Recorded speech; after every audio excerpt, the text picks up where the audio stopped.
We have called together the Sunday Roundtable this morning. Democratic political analyst Marianne Marsh is here. Republican political analyst Rob Gray is here as we say adios to June. Great to have you with us, guys. Goodbye. So the state's massive $3 billion capital gains tax haul has Governor Baker proposing a 2-month sales tax vacation.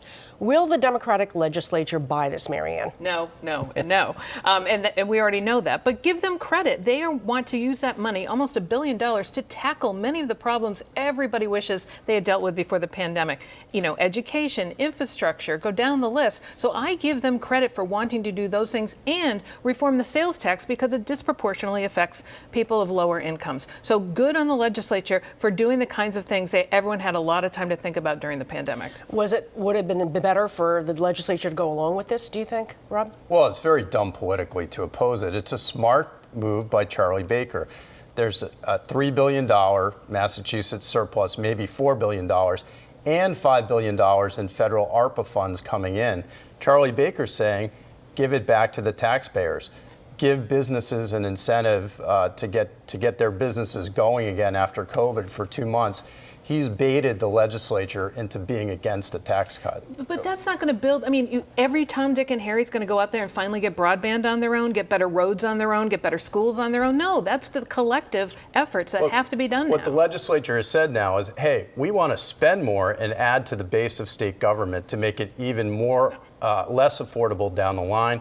Charlie Baker wants to give some of that money back and create some kind of reserve so that the state is fiscally responsible. Smart move by Baker. All right, so the next item is the governor's office itself. And Bill Galvin sat in that very chair this morning and said the election is next year. So it's not now. But the governor's also fundraising again. He held a low-key get-together last week. And with that, you know, in the sales tax conversation, and Rob, let me start with you. Is he setting the table for a third term?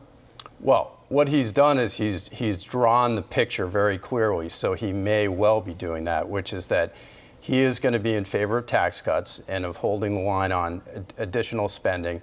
And the legislature and his potential Democratic opponents, who are all now coming out and saying it's a terrible idea and we should spend more, are big spenders and not fiscally conservative. So he's painted that picture well, and it certainly tees up a re-election campaign. And you think that not only tees it up, you think he's going to smash it off the tee? Well, he's protecting his right flank, first of all, with all the things that Rob mentioned. So I think that's it for Baker, while he has to get the majority of unenrolled voters in the state to win, and women really determine that. So that's the combination for him. He's trying to keep the right flank at bay. Number two, though, to Rob's point, the contrast doesn't work in this day and age because we're now in a period where people are investing. They want government investments. They want investments in public goods, public services, the kinds of things that make cities, towns, people's lives work and run. So I'm not sure that Charlie Baker's got his finger on the pulse of what's going on right now in Massachusetts. So I'm going to take a look in the rearview mirror. Suffolk DA Rachel Rollins made big news here on OTR last week. She accused Labor Secretary Marty Walsh of either lying or incompetence by appointing Dennis White as police commissioner. Now the former mayor's supporters are working overtime to stop her from being appointed U.S. attorney. Any predictions on what will happen now, Rob?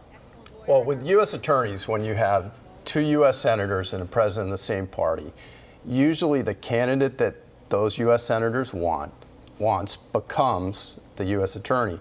So if Warren and Markey want Rachel Rollins, she is going to get it no matter what Marty Walsh does to try and undermine her at the White House. Do you agree with Rob on that one, Marianne? Yeah, and let's just point out how unusual it is for any sitting cabinet secretary to undermine the potential appointment of someone from their home state. That is really unheard of. And when you look at the way Marty Walsh is handling this, it's making it worse, not better by the week. There are more questions now. Why would he oppose her? Just because she criticized him? She defended Willie Gross against Marty Walsh?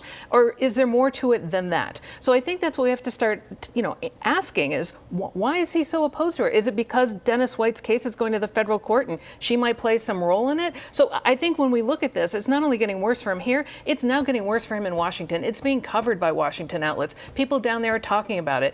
And when they realize that he's trying to derail her appointment, I don't think that's going to go over well. Next item, big move to Ireland. House Majority Leader Claire Cronin's nomination by President Biden as ambassador leaves a big gap in House Speaker Ron Mariano's leadership team, where she was number 2. Marianne, what should we be looking for now in the wake of this? I think the big question is Ron Mariano going to appoint someone of color, a state representative, to his leadership team? That's what's missing. And so when you look at it, yes, there are white men. There are 2 openly gay representatives, Hogan and Peake, who serve on that. But Claire Cronin was a big part of this.